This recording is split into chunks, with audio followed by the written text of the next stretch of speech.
கர்த்தருடைய பரிசுத்த நாமத்திற்கு மகிமை உண்டாவதாக. நம்முடைய வெளியேற பெற்ற பிரண்ணாம் குடும்பத்திலே வாழ்ந்து கொண்டிருக்கின்ற அன்பு சகோதர சகோதரிகளாகிய வெளியேற பெற்ற முத்துக்களையும் வைரங்களையும் தனிப்பட்ட நபரையும் குடும்பங்களையும் கர்த்தர் தாமே இந்த காலை நேரத்திலே உங்களை அதிகமாக ஆசீர்வதிக்கின்றார். அவருடைய கிருபை, அவருடைய இரக்கம், அவருடைய சமாதானம் என்றென்றும் ஒவ்வொரு குடும்பத்தின் மேலும் தனிப்பட்ட நபர் மேலும் தங்கியிருப்பதாக. இந்த காலை நேரத்திலே கர்த்தர் தாமே உங்களிடத்தில் ஒரு சிறு பதிவிட தேவன் கிருபை செய்தார். நாம் தெரிந்து கொள்ளப்பட்ட வேத பகுதி 1 கொரிந்தியர் 15வது அதிகாரம் 45வது வசனத்தை நான் வாசிக்கிறேன். அந்தபடியே முந்தின மனுஷனாகிய ஆதாம் ஜீவாத்துவமானவன் என்று எழுதியிருக்கிறது, பிந்தின ஆதாம் உயிர்ப்பிக்கிற ஆவியானவர். பாருங்கள், அந்தபடியே முந்தின மனுஷன் ஆதாமாக இருக்கின்றார், பிந்தின மனுஷன் ஆவியானவர் என்று இந்த வேதம் போதிக்கிறது. ஆதியும் நானே, அந்தமும் நானே, அல்பாவும் நானே, ஒமேகாவும் நானே, தொடக்கம் நானே, முடிவும் நானே. பாருங்கள், இப்படியாக நமக்கு வேத வார்த்தை நமக்கு போதிக்கிறது. அப்ப இந்த பூலகத்தை யாரு தொடங்கி வைத்தாரோ அவர்தான் கடைசியாக இந்த உலகத்தை முடிப்பதற்கும் அவர்தான் பூமிக்கு வர வேண்டும். அப்போ தேவன் ஆதியிலே தன்னுடைய சாயலாக ஆதாமை படைத்தார். பிறகு ஆதாம் தனிமையாக இருப்பதில்லை என்று ஆதாமிலிருந்து விழா எலும்பை எடுத்து உபஸ்ரீயாக பெண் பாகத்தை ஆதாமுக்குள்ளிருந்து தேவன் எடுத்தார் என்பதை நம்ம எல்லாருக்குமே தெரியும். அப்படியாக இருக்கின்ற பொழுது இந்த பிந்தின ஆதாம் உயிர்ப்பிக்கிற ஆவியானவர் என்று வேதம் போதிக்கிறது. அப்ப இந்த வார்த்தைக்கு நாம் தெரிந்து கொள்ளப்பட்ட தலைப்பு 3வது ஆதாம். எப்படி 3வது ஆதாம் என்று உங்களுக்குள்ளே சில எண்ணங்கள் வரலாம். தேவன் எப்பொழுதுமே தன்னுடைய திட்டங்களை அவர் 3இல் பரிபூர்ணப்படுத்திக் கொள்கின்றார். அப்ப முதல் ஆதாமு, 2வது ஆதாமு, 3வது 3க்குள்ள தான் தேவன் பரிபூர்ணப்படுத்துகின்றார். அப்ப இந்த 3வது ஆதாமை நாம் பார்ப்பதற்கு முன்பாக முதலாவது ஆதாமை பார்க்க வேண்டும், 2வது ஆதாமை பார்க்க வேண்டும். இந்த 2 பேரும் இழந்து போனதை தான், மீட்கப்பட முடியாதே தான் 3வது ஆதாம் வந்து ஆவியானவர் உயிர்ப்பிக்கிறார் என்று வேதம் போதிக்கிறது. அப்படி என்றால் முதல் ஆதாமை நாம் பார்க்கலாம். முதல் ஆதாம் என்ன செய்தார்? சாயங்கால வேளையிலே தேவன் எதன் தோட்டத்துக்குள்ள வந்து ஆதாமே ஆதாமே என்று கூப்பிட்டார். அப்படி கூப்பிடுகின்ற பொழுது அவர்கள் அத்தி இலையை வைத்துக் கொண்டு மறைத்துக் கொண்டிருந்தார்கள். தேவனே, இந்த ஸ்திரீதான், இந்த ஏவாள் தான், நீ எனக்கு ஒரு துணையாக கொடுத்தீரே, இந்த பெண் தான் இப்படி பண்ணினது என்று ஆதாம் அங்கே சொல்கின்றார். அப்போ முதலாவது ஆதாம் தேவன் அவனை எப்படியாக வைத்திருந்தார் என்பதை பத்தி நான் உங்களுக்கு கொஞ்சம் வாசிக்கிறேன். அதாவது 7 சபை காலங்களுக்கும் 7 முத்திரைக்கும் இடையே உள்ள பிளவு, the breach between the 7 church age and the 7 seals. March மாசம் 17ஆம் தேதி 1963வது ஆண்டிலே கொடுக்கப்பட்ட செய்தியில கொஞ்சம் நான் உங்களுக்கு வாசிக்கிறேன். 99வது பேரா முதல் 101வது பேரா வரைக்கும் நான் வாசிக்கிறேன். ஆதாம் தேவனுடைய வார்த்தையில் நிலை கொள்வதற்கு பதிலாக தன் மனைவியின் விவேகத்திற்கு செவி கொடுத்ததால் பாவம் செய்தான். அவளும் சாத்தானுடன் சேர்ந்து சிந்தித்து விவேகித்த பிறகு அதை ஆதாமிற்கு முன்பாக வைத்தான்.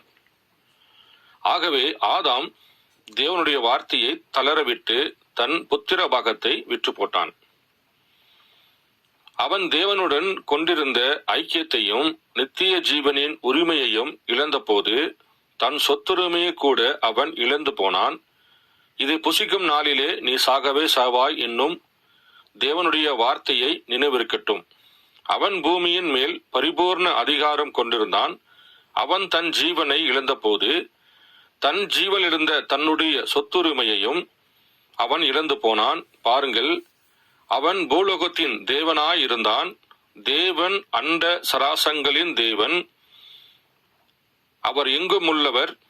அவர் புத்திரன் பூமியை தன் சொந்த கட்டுக்குள் வைத்திருந்தான். அவன் பேசினான், அவன் பெயரிட்டான், அவன் இயற்கையை நிறுத்தினான்.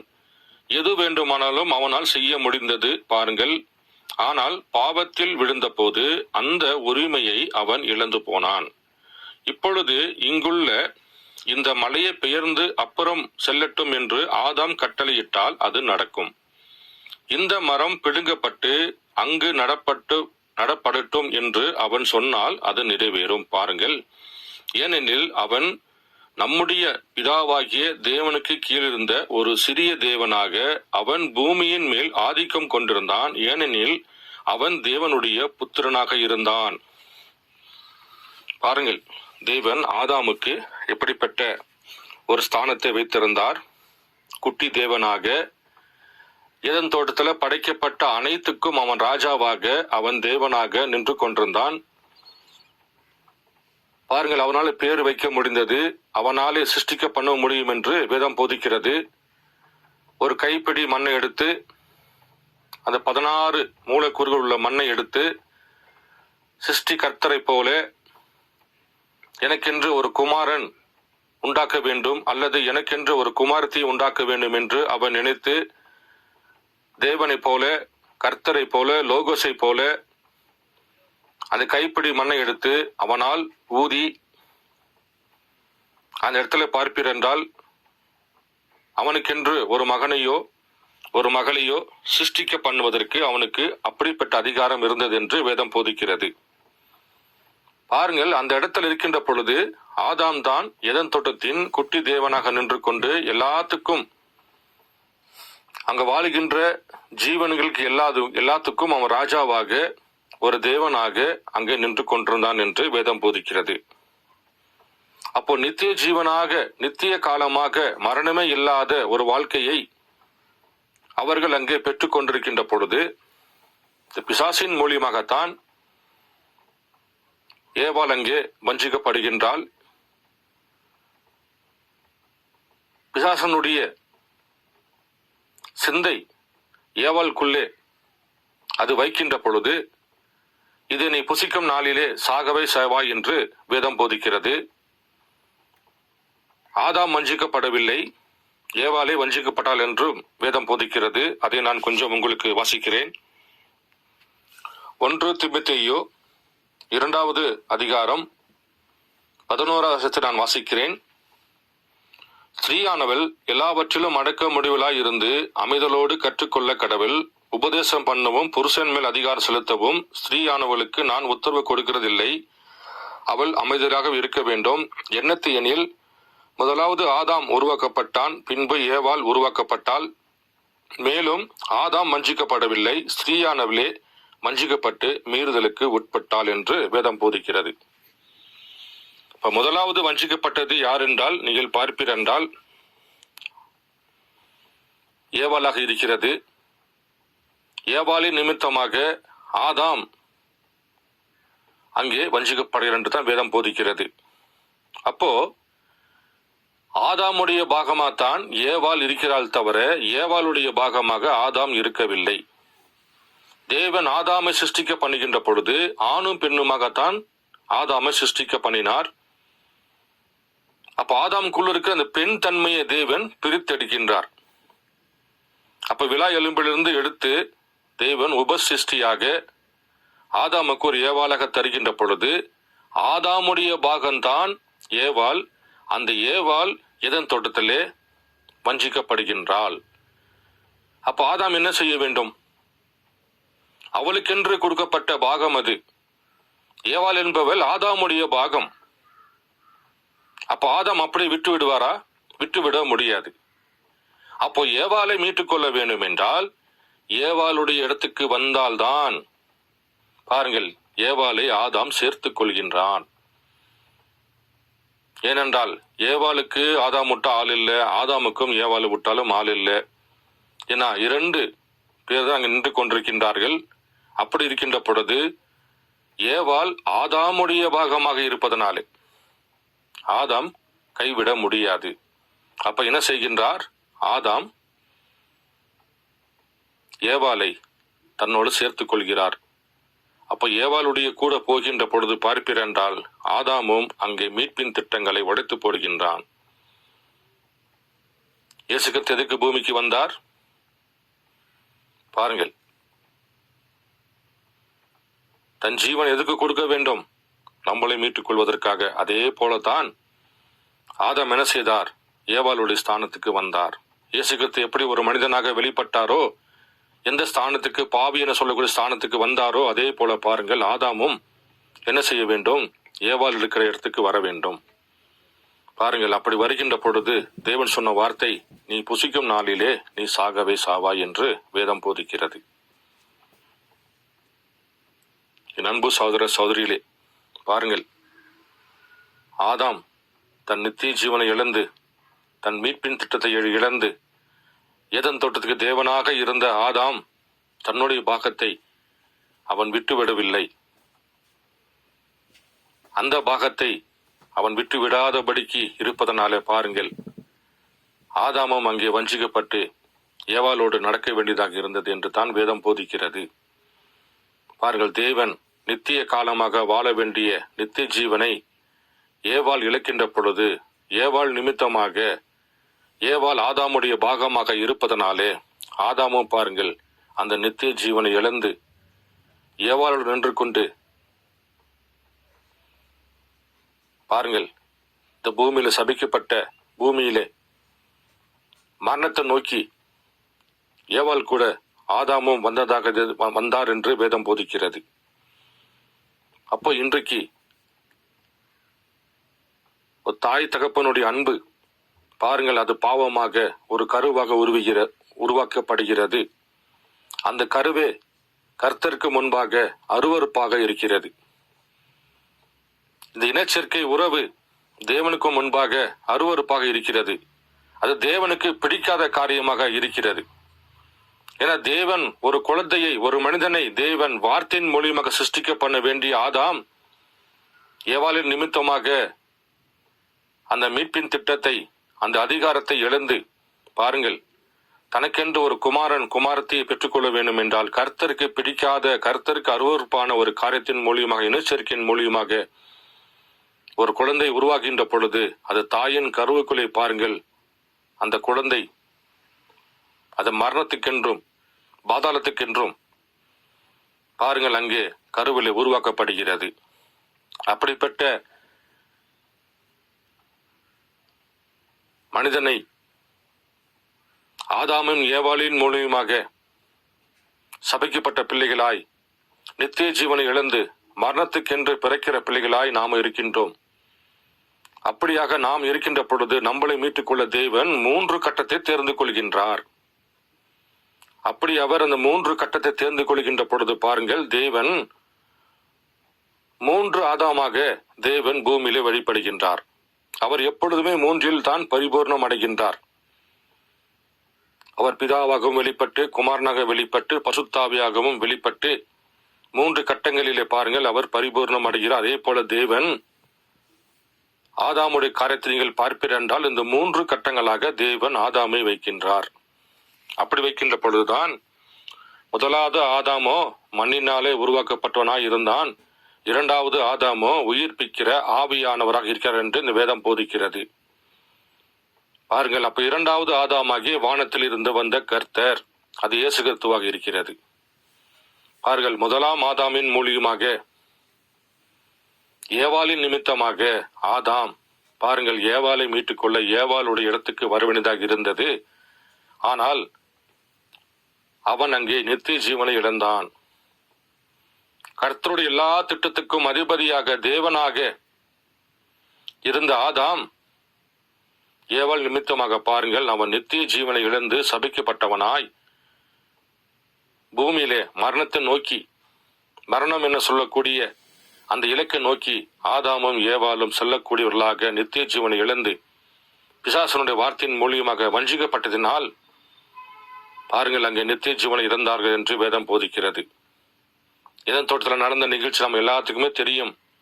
ஏவாள் எப்படி வஞ்சிக்கப்பட்டாள் என்று நமக்கு எல்லாத்துக்குமே தெரியும். பாருங்கள், மண்ணினால உருவாக்க வேண்டிய கர்த்தரை போல 16 மூலக்கூறுகள் மண்ணை எடுத்து உஃபு என்று ஊதி தனக்கென்று ஒரு குமாரன் ஒரு குமாரத்தை பெற்றெடுக்க வேண்டிய ஆதாம், பாருங்கள், ஏவாள் என்ன செய்துவிட்டால் இனச்சேர்க்கையின் மூலியமாக தனக்கென்று ஒரு குமாரனை காயினை அவள் தெரிந்து கொள்கின்றார். பாருங்கள், இப்படியாகத்தான் மனிதர்கள் பூமியிலே சபிக்கப்பட்டவர்களாக நித்திய ஜீவனை பெறாதபடிக்கு மரணம் என்ன சொல்லக்கூடிய அந்த இலக்கை நோக்கி செல்லக்கூடிய பிள்ளைகளாக பிறக்கின்றார்கள். அப்படி பிறக்கின்ற பிள்ளைகள் எப்படி மீட்டுக் கொள்ளப்படுவார்கள் என்பதை பற்றி நான் கொஞ்சம் வாசிக்கின்றேன்.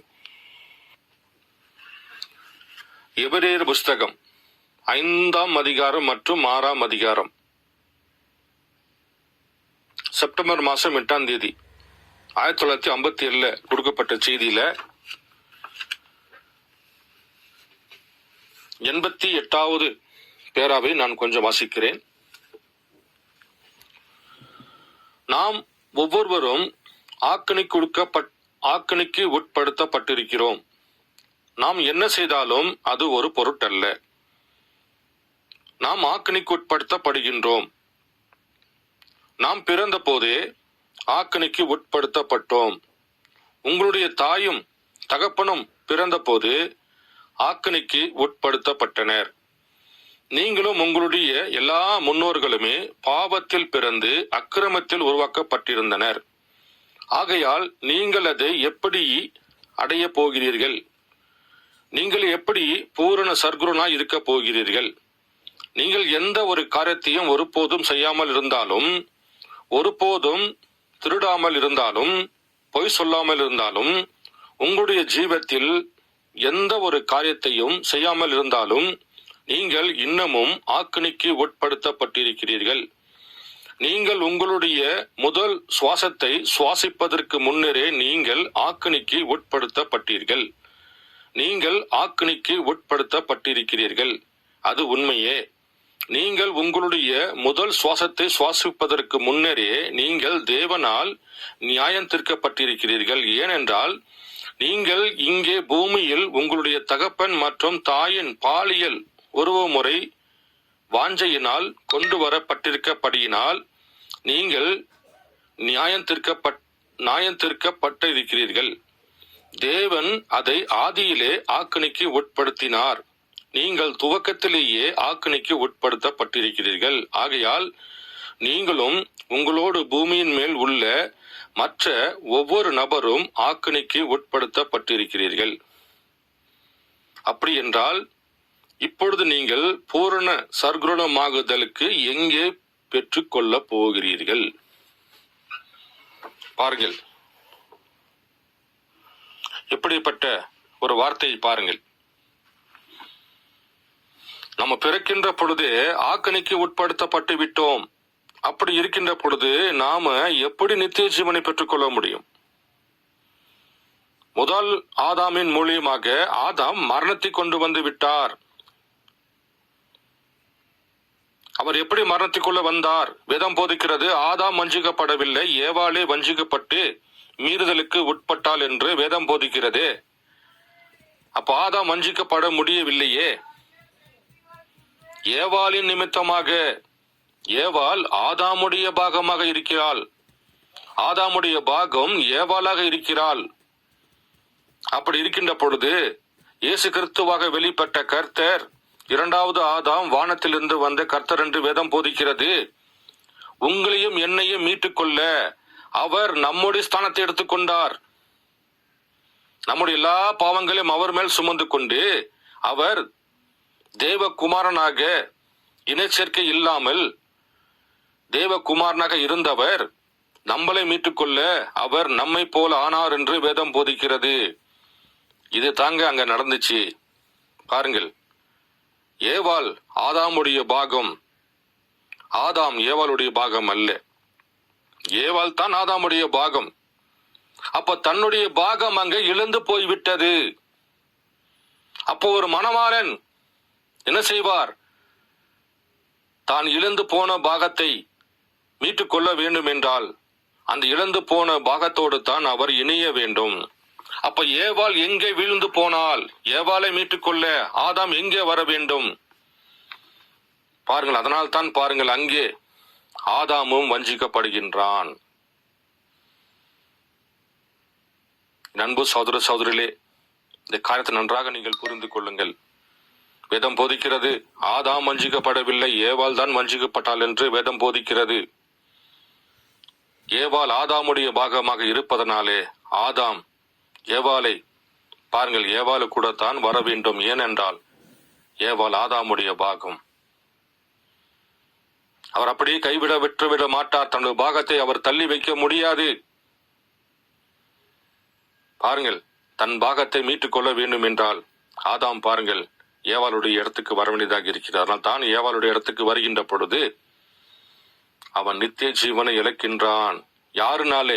ஏவாளின் மூலியமாக, ஏவாளின் நிமித்தமாக, ஏவாளுடைய காரியத்தினாலே. பாருங்கள், எல்லாத்தையும் இழந்து நித்திய ஜீவனாக வாழ வேண்டியவர்கள் மரணம் என்ன சொல்லக்கூடிய அந்த இடத்துக்கு அவர்கள் வருகின்றார்கள். அவர்கள் மூலியமாக பூமியில பிறக்கப்படுகின்ற அனைத்து விதமான குழந்தைகளும் பாருங்கள், தாயின் கருவில உருவாகின்ற பொழுது தேவனாலே நியாயத்தீர்ப்பு அடைய போகிறீர்கள், நீங்கள் நியாயத்திற்கு உட்பட்டிருக்கிறீர்கள் என்று வேதம் போதிக்கிறது. ஏனால் இனச்சேர்க்கை என்பது பாருங்கள் தேவனுக்கு அருவருப்பான காரியம். அவர் சிருஷ்டிக்க தேவன், அவர் சிருஷ்டியின் தேவனாக இருக்கின்றார், சிருஷ்டிக்கிற தேவனாக இருக்கின்றார். தன் வார்த்தை கொண்டு எதையுமே சிருஷ்டிக்க பண்ணக்கூடிய தேவனாக இருக்கின்றார். ஆதாமை தேவன் உருவாக்கின்ற பொழுது ஆதாமுக்கு ஒரு குமாரத்தையை உருவாக்க முடியாதா? அதுதான் வேதம் போதிக்கிறது, தேவனுக்கு பேர குழந்தைகள் இல்லை, தேவனுக்கு குமாரன் குமாரத்தி மாத்திரம்தான் உண்டு. பேர குழந்தை என்பது என்ன? அது இனச்சேர்க்கையின் மூலியமாக பிறக்கிற குழந்தைகளாக இருக்கிறது. பாருங்கள், ஏவாளின் நிமித்தமாக ஆதாம் நித்திய ஜீவனை இழந்து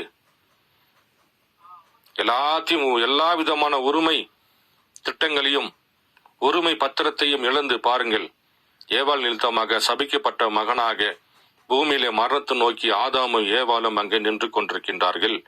அவர்கள் மூலியமாக பிறக்கப்பட்ட ஒவ்வொரு மனிதனும் ஒவ்வொரு ஸ்திரீயும் பாருங்கள் தாயின் கருவிலேயே அவர்கள் மரணத்திற்கென்று நியமிக்கப்பட்டிருக்கிறார்கள். அப்படி இருக்கின்ற பொழுதுதான் பாருங்கள் இரண்டாவது ஆதாமாக ஒருவர் மீட்டுக்கொள்ள வர வேண்டும். முதலாம் ஆதாமை எங்கே இழந்தார்? முதலாம் ஆதாமின் மூலியமாக செய்யப்பட்ட பாவம் என்ன? அது இரத்த சம்பந்தப்பட்ட பாவமாக இருக்கிறது. பாருங்கள், இரத்த சம்பந்தப்பட்ட பாவமாக இருப்பதனால தான் வானத்தில் இருந்து இறங்கி வந்த கர்த்தர் ரத்தம் சிந்த வேண்டியதாக இருக்கிறது என்று வேதம் போதிக்கிறது. பாருங்கள், இன்னும் ஒரு கரத்தை ஆதாம் பற்றி நான் கொஞ்சம் வாசிக்கின்றேன்.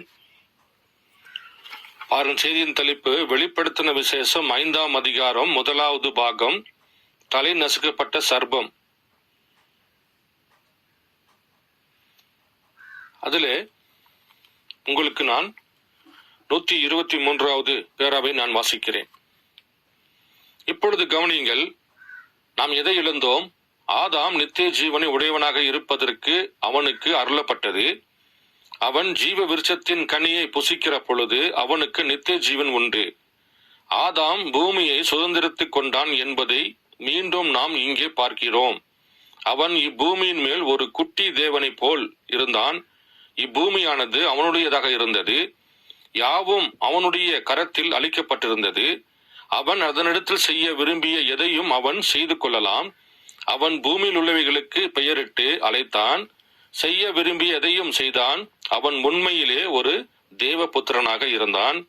இப்பொழுது ஆதாம் வீழ்ச்சி அடைந்த போது அவன் தனது உரிமை பத்திரத்தின் உரிமை இழக்க பெற்றான். அதை அவன் சாத்தானிடத்தில் பறிகொடுத்தான். சாத்தான் அந்த உடைமை உரிமையை பத்திரத்தை எடுத்துக்கொண்டான். ஆதாம் மிகவும் அசதி உள்ளவனாக இருந்தான்.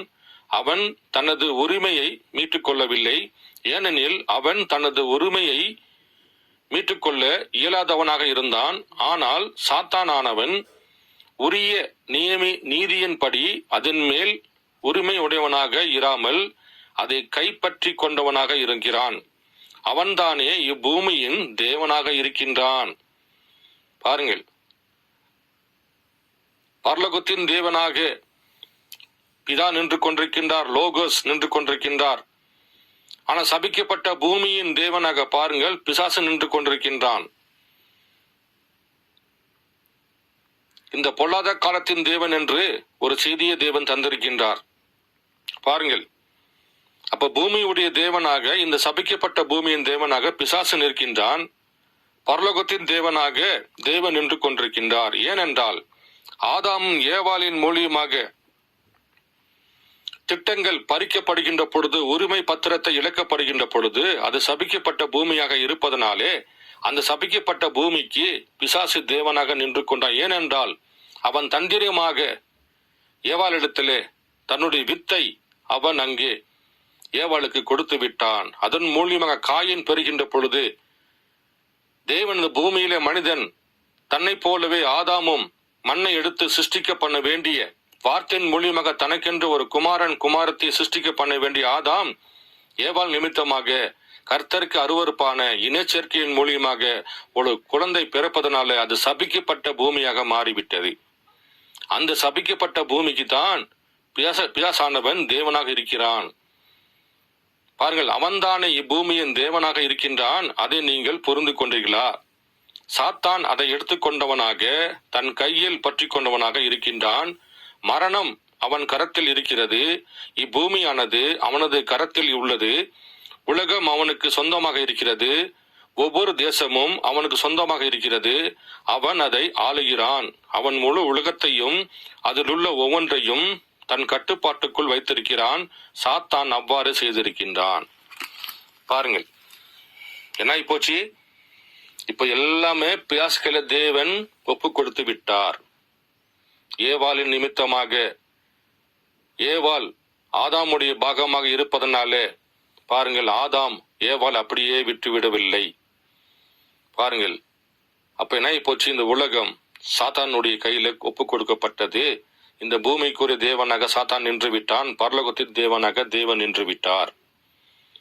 அப்போ இந்த இழந்து போன ஆதாமை ஏவாளையும் மீட்டுக் கொள்ள வேண்டும். பாருங்கள், அப்ப அந்த ஆதாமை ஏவாளை மீட்டுக் கொள்ள வேண்டும் என்றால் அங்க நடந்த பாவம் என்ன அப்படி என்று நாம் பார்க்கின்ற பொழுது அது இரத்த சம்பந்தப்பட்ட பாவம்.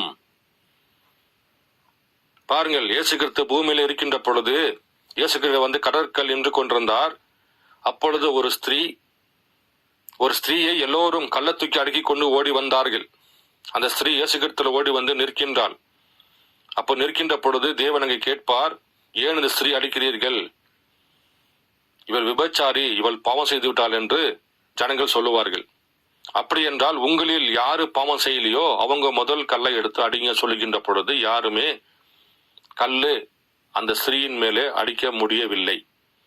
அப்ப தேவன் அந்த பெண்ணை பார்த்து, உன் பாவங்கள் மன்னிக்கப்பட்டது, இனி நீ பாவம் செய்யாதே. பாருங்கள், தேவனுக்கு வார்த்தையினாலேயே பாவத்தை மன்னிப்பதற்கு அதிகாரம் உண்டு. நீ கொலை செய்கிறியா, மன்னிக்கிறேன் சொல்லுகின்றார். விபச்சாரம் பண்றியா, மன்னிக்கிறேன் என்று சொல்லுகின்ற தேவன் ஆதாம் ஏவாள் செய்த பாவம் இரத்த சம்பந்தப்பட்ட பாவமாக இருப்பதனால தான் தேவன் அன்றைக்கு அதை மன்னிக்கவில்லை. மீட்பின் திட்டங்களை ஆதாமும் ஏவாளும் உடைத்து போட்டு விட்டார்கள். இது புசிக்கும் நாளிலே சாகவே சாவாய் என்று வேத வார்த்தை அங்கு இருக்கிறது. கர்த்தருடைய ஜீவனுள்ள வார்த்தை அங்கே எழுதப்பட்டிருக்கிறது. இது புசிக்கும் நாளிலே சாகவே சாவாய். அந்த வார்த்தை பாருங்கள் அங்கு நிறைவேறுகிறது. தேவன் தன்னுடைய வார்த்தையை ஒரு பொழுதும் மாற்றிக்கொள்ள மாட்டார். அவர் என்ன சொன்னாரோ சொன்னதுதான், அவர் மாற்றிக்கொள்ள மாட்டார். இதை புசிக்கும் நாளிலே சாகவே சாவாய். பாருங்கள், தேவன் அங்கு பாவத்தை மன்னிக்கவே இல்லை. அதே போல இன்றைக்கும் ஆதாம் ஏவாளும் எத்தனை பாவம் செய்தார்கள்? 200-300 பாவமா? ஒரே ஒரு பாவம் தான். ஒரே ஒரு பாவத்தின் நிமித்தமாக நித்திய ஜீவன் இழந்தார்கள். அதே போல இன்றைக்கும் தேவனுக்கும் மனிதனுக்கும் உள்ள மிக பெரிய பிளவு அவ்விசுவாசம். அவ்விசுவாசமே இன்னைக்கு பாவம் என்று வேதம் போதிக்கிறது. வார்த்தையை நீங்கள் விசுவாசிக்கவில்லை என்றால் அதுதான் மரணத்துக்குரிய பாவம் என்று வேதம் போதிக்கிறது. பாருங்கள், அப்ப இன்றைக்கு தேவன் தன் வார்த்தைகளை வெளிப்படுத்தி வார்த்தையின் நிறைவேற்றுதலாக வருகின்ற பொழுது ஜனங்கள் அதை விசுவாசிக்காமல் இருக்கின்ற பொழுது பாருங்கள், அதுதான் பாவம் என்றும் அந்த பாவம் உங்களுக்கும் தேவனுக்குள்ள மிக பெரிய பிளவு என்றும் அந்த பிளவு உங்களை மரணத்துக்கு கொண்டு போகும் என்று வேதம் போதிக்கிறது. இப்ப பாருங்கள், ஆதாமும் ஏவாள் செஞ்ச பாவம் இரத்த சம்பந்தப்பட்ட பாவம். அந்த இரத்த சம்பந்தப்பட்ட பாவமாக இருப்பதனால் தான் தேவன் இயேசு கிறிஸ்துவாக வெளிப்பட்டு ரத்தம் சிந்த வேண்டியதாக இருக்கிறது. பாருங்கள், இப்ப உங்களுக்கு புரிகிறதா எதற்காக ஆபேல் தன் தாயும் தகப்பனும் செய்த பாவத்துக்கு அவன் ரத்தமாக்கி ஆட்டு ரத்தத்தை ஏன் கொடுத்தான் என்று புரிகிறதா? காயினோ பாருங்கள், அவன் காய்கறிகளை பல வகை கொடுத்தான், அது வெளிப்பாடு இல்லை. அவன் பிதாசுடைய மகன், அவன் கர்த்தருடைய திட்டங்கள் அவனுக்கு தெரியாது. ஆனால் ஆபேலுக்கோ பாருங்கள், அவன் ஆதாமுடைய வித்தாக இருந்தான் என்று வேதம் போதிக்கிறது. தன் தாய் தகப்பன் செய்த பாவம் அவனுக்கு தெரிந்திருந்தது, வெளிப்பாடை பெற்றுக் கொண்டிருந்தான். இது ரத்த சம்பந்தப்பட்ட பாவமாக இருப்பதனால தான் ஆபேல் அங்கே ஆட்டின் ரத்தத்தை வெட்டி கொடுத்தார். அது அப்படியே காலங்காலமாக வந்தது. ஒவ்வொரு இஸ்ரவேல் ஜனங்களும் தன்னுடைய குடும்பத்துக்கு தகுந்த மாதிரி, ஒரு தனிப்பட்ட நபருக்கு தகுந்த மாதிரி ஆசாரியத்துல போய் கேட்பார்கள், ஆசாரியனே, நான் இவ்வளவு பாவம் செய்தேன், என் குடும்பத்தில் இருக்கிற பிள்ளைகள் மனைவி இப்படி சொல்லுகின்ற பொழுது அந்த ஆசாரியன் அந்த பாவங்களுக்கு தக்கதாக 1 ஆடோ 2 ஆடோ நீங்கள் பலி தர வேண்டும் என்று சொல்லுவார். அப்படி தருகின்ற பொழுது பாருங்கள், ஒன்றும் அறியாத பாவம் செய்யாத ஒரு ஆடு மனிதனுடைய பாவத்துக்காக அங்கு வெட்டப்பட்டது. அந்த ரத்தம் சில நேரத்துக்கு மாத்திரமே அது மூடி மறைத்திருந்தது. ஆனால் அது பரிபூர்ணமாக ஒரு மனிதனுடைய பாவத்தை மன்னிக்கப்பட முடியவில்லை. ஏனென்றால் அது மிருகத்தின் ரத்தம். அது மிருகத்தின் ரத்தமாக இருப்பதனால் அவர்களுக்கு மீட்பு தரவில்லை. அப்படி என்றால் மீட்பு தர வேண்டிய ரத்தம் எப்படி ஆதாமும் ஏவாளும் இனச்சேர்க்கை இல்லாமல் பிறந்தார்களோ அதே போல இனச்சேர்க்கை இல்லாத ஒரு மனுஷன், அந்த மனுஷனுடைய ரத்தம் தான் சிந்தப்படுகின்ற பொழுது பாருங்கள், இனச்சேர்க்கை இல்லாத பிள்ளைகளுக்கு இனச்சேர்க்கை இல்லாத ஒருவர் வர வேண்டும். அதனால் தாங்க இயேசு கிறிஸ்து இனச்சேர்க்கை இல்லாமல் பசுத்த ஆவினாலே கண்ணின் வயிற்றிலே பிறந்து அந்த பசுத்தமான ரத்தம் ஆதாம் ஏவாள் செய்த பாவத்துக்கு அது சிந்தப்படுகின்ற பொழுது பாருங்கள், அங்கு மீட்பு தருகின்றார். பாருங்கள், 3 பேர் மாத்திரமே இனச்சேர்க்கையிலே பிறக்காத மனிதர்களாக பூமியில வாழ்ந்தார்கள், ஆதாமும் ஏவாளும். 2வது ஆதாம் ஆகிய வானத்தில் இறங்கி வந்த கர்த்தராகிய இயேசு கிறிஸ்துவாக இருக்கின்றார்.